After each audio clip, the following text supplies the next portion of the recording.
Hey guys, welcome to Chapter 6, Video 1B. So we're going to finish up Section 1 with this video and talk about the two major civilizations of Mesoamerica.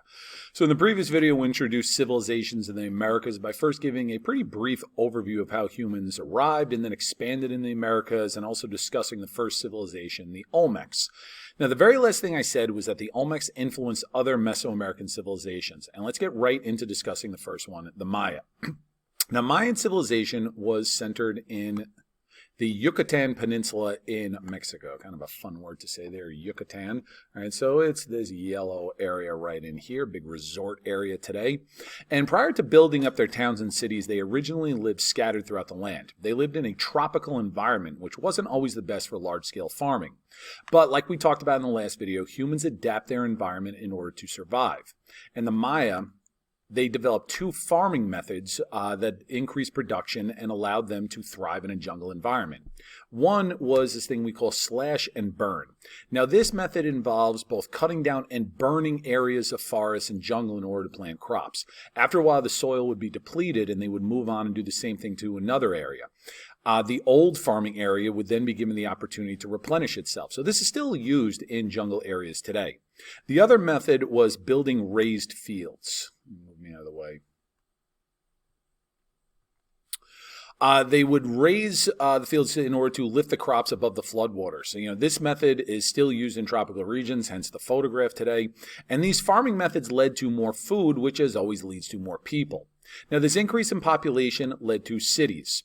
And the Maya lived in city-states rather than a united empire. So it was pretty similar to what we learned about in Greece. Each city-state was ruled by a king, and while they were not united in a common nation, they did have regular contact with each other. Sometimes it's warfare, but most often due to trade. Now, Mayan society was pretty much the same as other societies we've learned about so far. Their social structure took the form of a pyramid.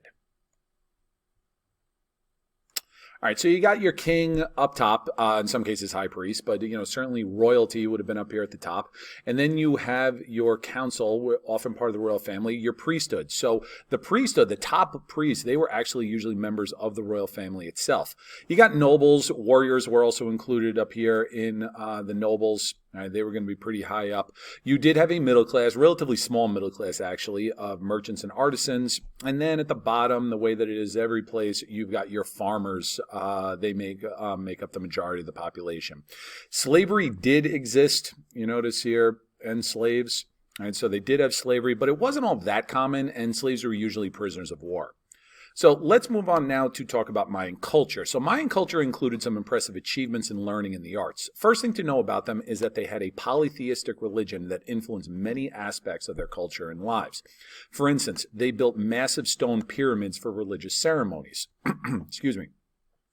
Like the ziggurats in ancient Mesopotamia, priests would perform the rituals at the top, and they did this in order to convey a sense of authority and also to form more of a literal closeness to the gods. So the ceremonies would be done up on the top on this structure here. And as you can see from a photograph, many of these pyramids still exist that you can go and visit today. They also had large stone monuments called stela. These monuments often depict the gods, as you see from the picture here. And sometimes they would also depict powerful kings and nobles. Stela are where historians have found evidence of the Mayan writing system. The Maya used a picture writing system similar to what the Egyptians used with their hieroglyphics. All right, so this is like a close-up of the writing that you would find on the side of the stela here. Now, while many books have been lost over the years, this is how we have the preserved form of the Maya writing, and we're able to translate it and kind of know a good bit about their cultures, particularly their religion and history.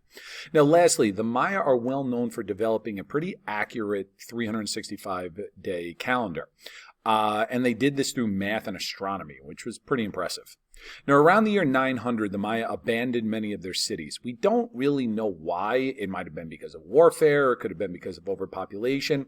But by the time the Europeans arrived in the 1500s, the Maya had shrunk to a small population scattered in the jungles and forests again. The new dominant civilization in Mesoamerica were Oh, sorry, I forgot that this is actually a picture of the calendar, right? Rather than write it out in kind of, days and weeks and stuff like that, they use what I think is this much cooler looking circle in order to line up the days and the months and so forth. All right, looks like something out like a science fiction movie.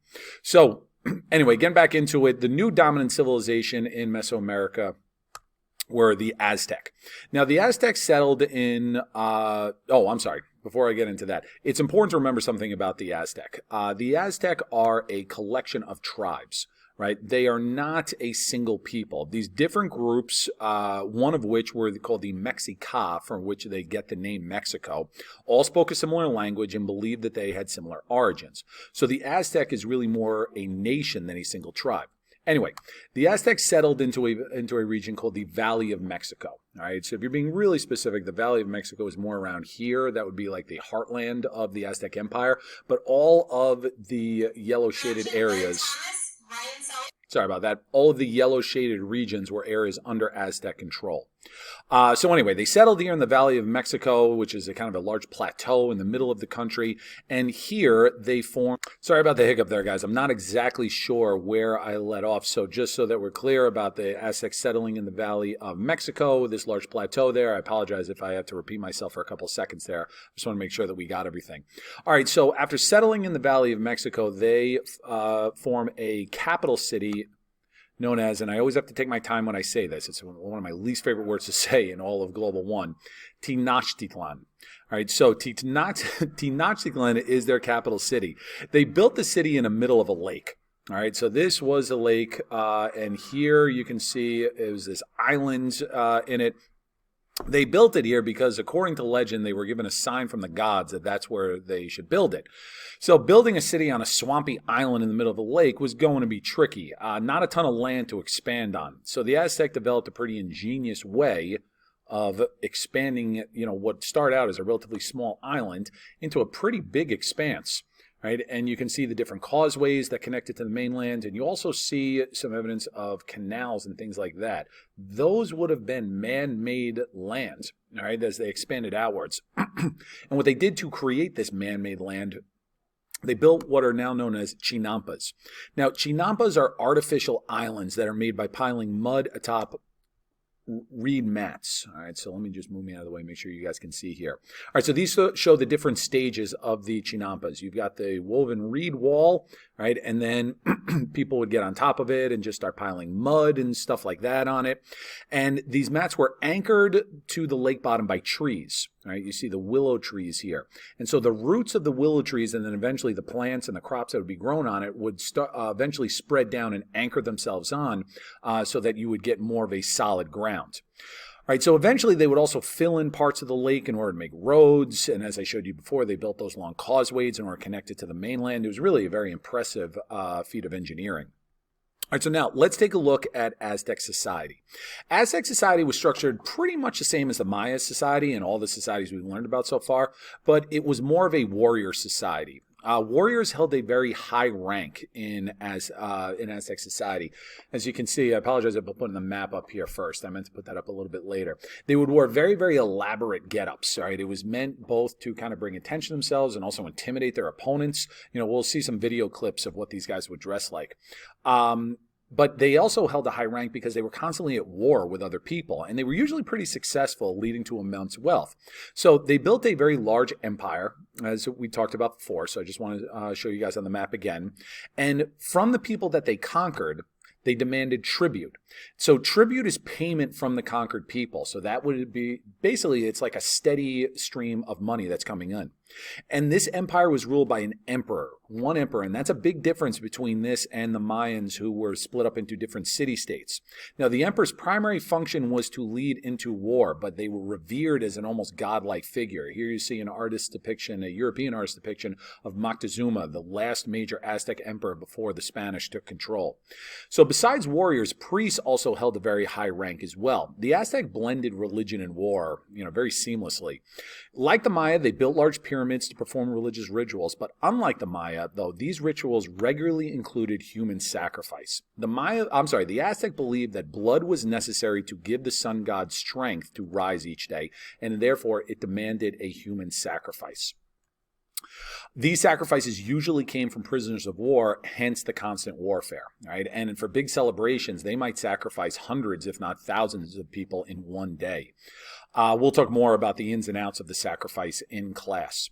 So the Aztecs would remain as the dominant civilization in Mesoamerica for hundreds of years, but their civilization and entire culture would be brought low when European invaders arrived. But we're going to talk more about that in a later chapter.